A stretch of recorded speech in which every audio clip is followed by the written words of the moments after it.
Hoy vamos a hablar en este podcast de la escasez de medicamentos. Hay 618 medicamentos que empiezan a escasear en la farmacia. Unos porque se están dedicando a una cosa y otros porque no hay materia prima suficiente como para poderlos traer hasta los centros farmacéuticos y por lo tanto ser distribuidos entre los diferentes despachos farmacéuticos de las islas. Unos porque los médicos lo están dedicando, los médicos privados fundamentalmente lo están dedicando a otra cosa. Otros porque no encuentran la manera de conseguir materia prima con los conflictos que hay en el mundo y sobre todo con los problemas de transporte que se encuentran. Y otros porque no hay mano de obra suficiente para poderlo realizar. Por ejemplo, vamos a hablar en primer lugar de una medicina que es un antidiabético y que desde hace algún tiempo se está recetando o se ha liberado de alguna manera una fiebre a cuenta de conseguir una especie de medicamento que se usa habitualmente para los niveles altos de azúcar para poder adelgazar. Pero esto está llevando a que los enfermos tengan que encontrar otro tipo de fórmula. Porque eso sí, lo que vamos a poner de manifiesto a lo largo de todo este podcast es que esa escasez de esos medicamentos en concreto no están llevando a un desabastecimiento, sino que se le busca una alternativa. Pero hay algunos casos en donde los enfermos tienen que recurrir de nuevo a sus médicos de cabecera para que le recete otro tipo de medicina. Vamos a hablar en primer lugar, para hacernos un compendio de lo que está sucediendo, con el presidente del Colegio de Farmacéuticos de la provincia de Santa Cruz de Tenerife, con Ángel Manuel Galván, para que nos diga de estos 618 que por lo menos hasta ayer estaban registrados, don Manuel, como medicamentos que no llegan hasta las farmacias por diferentes causas, si ese número sigue siendo válido o lo hemos rebajado. Buenas tardes.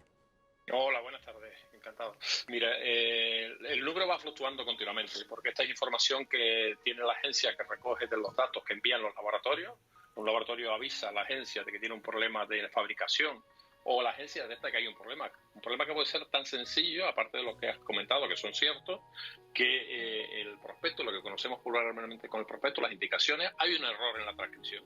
Pues inmediatamente se paraliza un lote de un determinado medicamento y puede ser que esa paralización de lotes haga que haya un determinado desabastecimiento de ese medicamento. Va fluctuando continuamente. Las cifras están, del año pasado, la media estaba en 400 unidades aproximadamente a lo largo del año.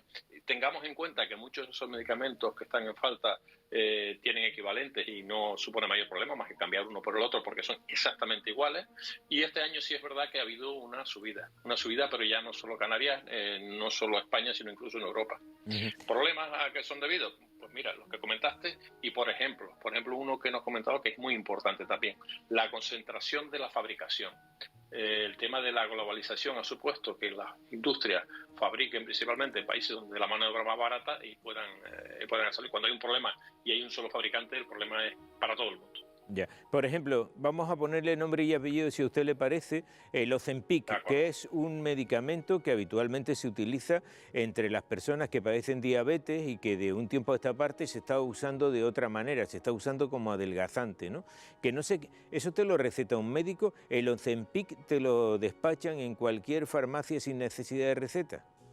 No, es necesaria la receta, necesita prescripción médica siempre, y las indicaciones para lo que está indicado ese medicamento, la guía, lo que llamamos la guía técnica, es para diabetes, para uso determinado para la diabetes, no es para otra cosa.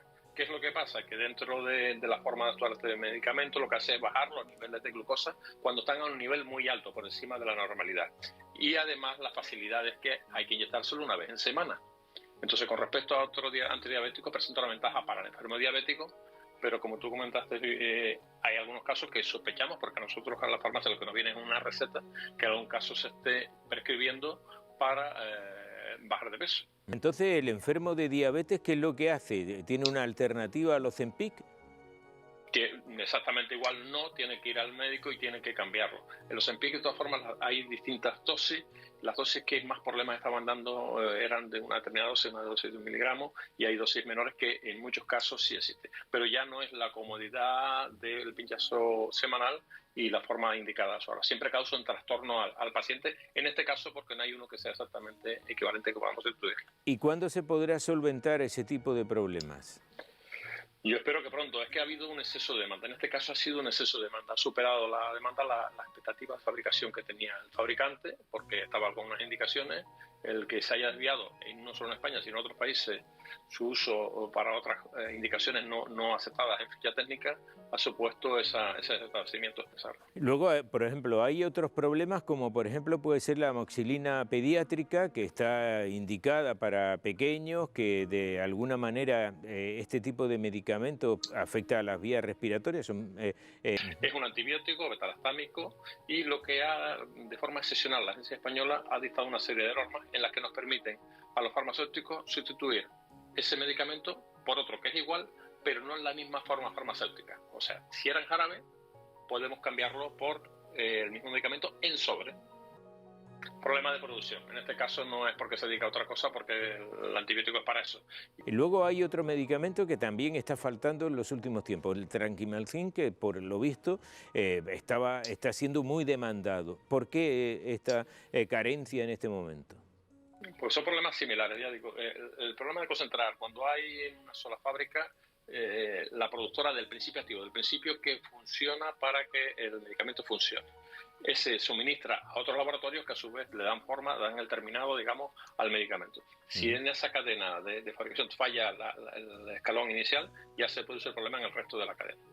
Gracias, señor Galván, porque me voy a quedar hablando de algunos de estos asuntos con aquellos especialistas que tienen que ver mucho pues, con todo este asunto. Vamos a hablar con alguien que sí sabe de todo esto. Benito Maceira es uno de los médicos que más ha tratado, que sabe, por ejemplo, de todo lo que está sucediendo con la diabetes, que esto sí que podríamos decir que en Canarias es casi una pandemia. Bueno, ¿y cómo solucionan el que no haya este tipo de medicamentos para la gente que padece diabetes?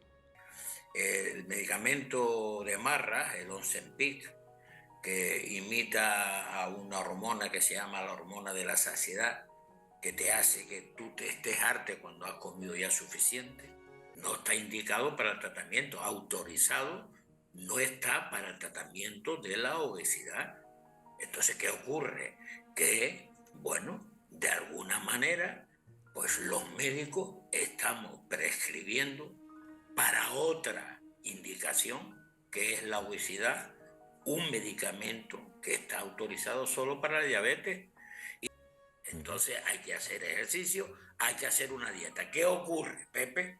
Que el 70% de la población canaria, por su pobreza, no puede hacer dieta sana.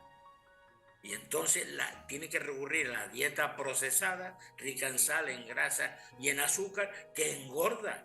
¿Y usted ha notado, señor Maceira, o doctor, ha notado que en los últimos tiempos haya crecido el número de personas que tienen problemas de diabetes? Eso es un fenómeno que no solamente está ocurriendo en España, está ocurriendo en todo el mundo.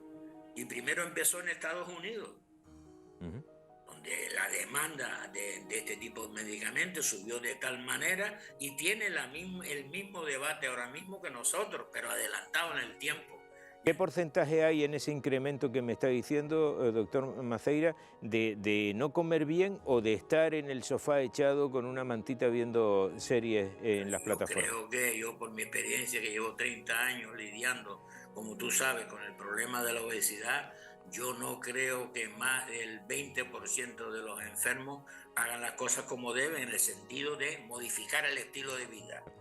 Benito, no se vaya porque voy a hablar con otro médico, en este caso es que tiene labores parlamentarias y sé que ahora solo tiene un momento para atendernos, es el doctor Miguel Ángel Ponce. Él tiene mucho que ver además con todo esto que estamos hablando. A mí me gustaría saber si usted ha notado ya también, le ha venido algún enfermo con la escasez de medicamentos. Hace un momento hablábamos aquí de la amoxicilina pediátrica, pero no sé si hay otros medicamentos que también tienen que ver con las vías respiratorias. Sí, vamos a ver, a nivel neumológico, la amoxicilina es un antibiótico que se utiliza mucho para las infecciones respiratorias. Efectivamente ha habido problemas de suministro. Es verdad que podemos utilizar algunas alternativas terapéuticas. Y luego los neumólogos, donde estamos teniendo algunos problemas, aunque es una enfermedad menos frecuente, es en los fármacos para la tuberculosis. Hemos tenido problemas con los fármacos para la tuberculosis. La Sociedad Española de Neumología ha hecho varios comunicados, en concreto con uno de los componentes, porque los fármacos que usamos para la tuberculosis vienen combinados en 3 tipos de fármacos, en concreto uno que se llama la rifampicina, donde ha habido problemas de suministro y hemos tenido que utilizar combinaciones de otros tipos de presentaciones para tratar esta enfermedad. Ya digo, no es una enfermedad muy frecuente, pero es una enfermedad que requiere tratamiento durante 6 meses y además debe ser un tratamiento muy riguroso, porque si no se sigue a diario el tratamiento, las resistencias de esta micobacteria son elevadas. Digamos, los problemas que parece que hay son problemas de suministro, problemas de generar este tipo de fármacos y de producirlos. Tenemos que tener en cuenta que son fármacos que ya llevan muchos años en el mercado, que ya no tienen patentes, cuyos precios ya son muy bajos y al fin y al cabo muchas veces los laboratorios no tienen ya márgenes o suficiente interés por este tipo de fármacos. Yo creo que tenemos que tener algún tipo de plan para que los fármacos genéricos, fármacos que ya llevan mucho tiempo en el mercado, pero que han demostrado su eficacia y que seguimos utilizándolo, los gobiernos, desde los estados, de alguna manera tengamos la capacidad para poder producirlos, ¿no? Desde el año 2008 al 2018, en los últimos 10 años, se ha multiplicado por 10 el número de problemas de suministro de fármacos. Esto merece una reflexión y esto merece que efectivamente le demos una vuelta, porque no nos podemos permitir el lujo de determinados medicamentos, sobre todo en enfermos crónicos, porque por ejemplo la amoxicilina es un antibiótico que se da durante 7 días, pero este tipo de fármacos, o los antihipertensivos, los antidiabéticos, son fármacos crónicos que hay que darlos de una manera prolongada en el tiempo, y perder esa línea de continuidad en el tratamiento es realmente un problema de salud de primer orden y que debe de ser analizado como Dios manda. ¿Sí? Pues muchas gracias por haber estado aquí. No sé si me quedo ahora hablando con Benito Maceira, que era el otro médico que habíamos dejado un poco aparcado ahí, porque ahora mismo la diabetes es una de las enfermedades principales de nuestro archipiélago. Hay un buen número de personas que de una manera o de otra, es decir, más grave o menos grave, todos tienen problemas con este asunto de la diabetes. Benito, ¿eso va mucho en la alimentación del canario o en la forma de ser del canario? Yo creo que tiene que ver con la alimentación del canario.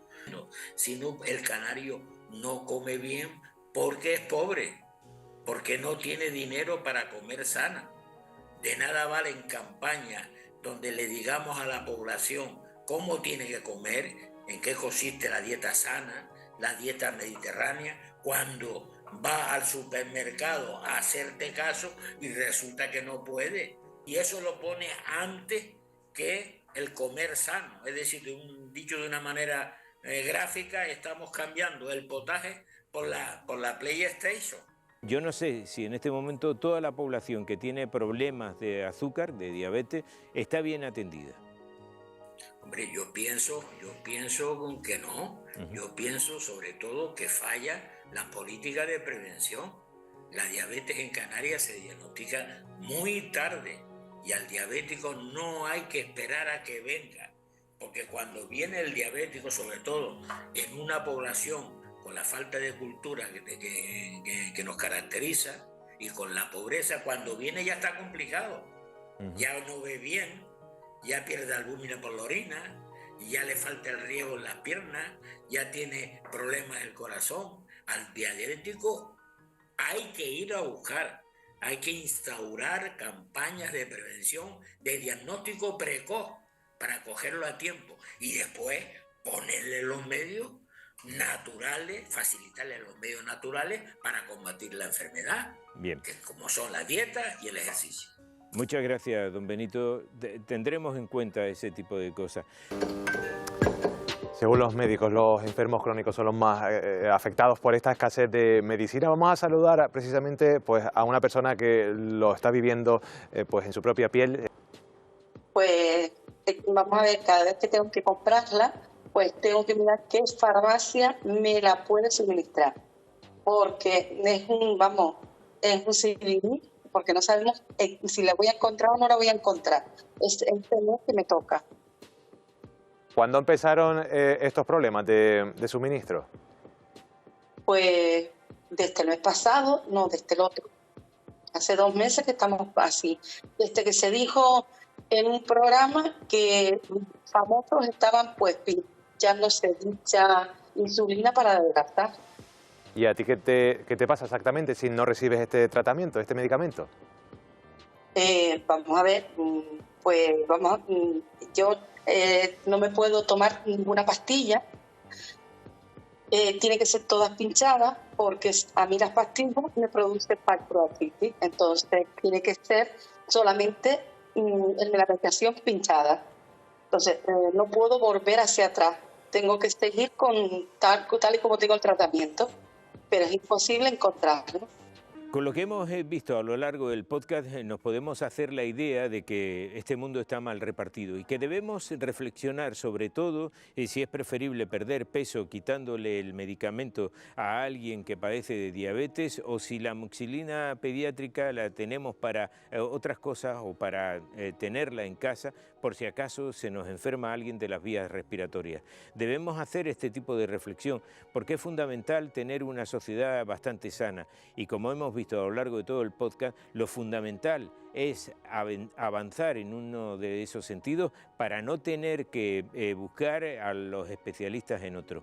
Es algo que deberíamos reflexionar. Si esa medicación en la que estamos buscando necesita ese titular de faltan medicamentos o si esos medicamentos que están faltando realmente lo estamos aprovechando en otra cosa. ¿Lo estamos haciendo bien? Esa debería ser la reflexión, porque quizás el titular de falta de medicamentos se nos quede corto y además de todo eso, que no sea el que tenga que ir acorde con las circunstancias.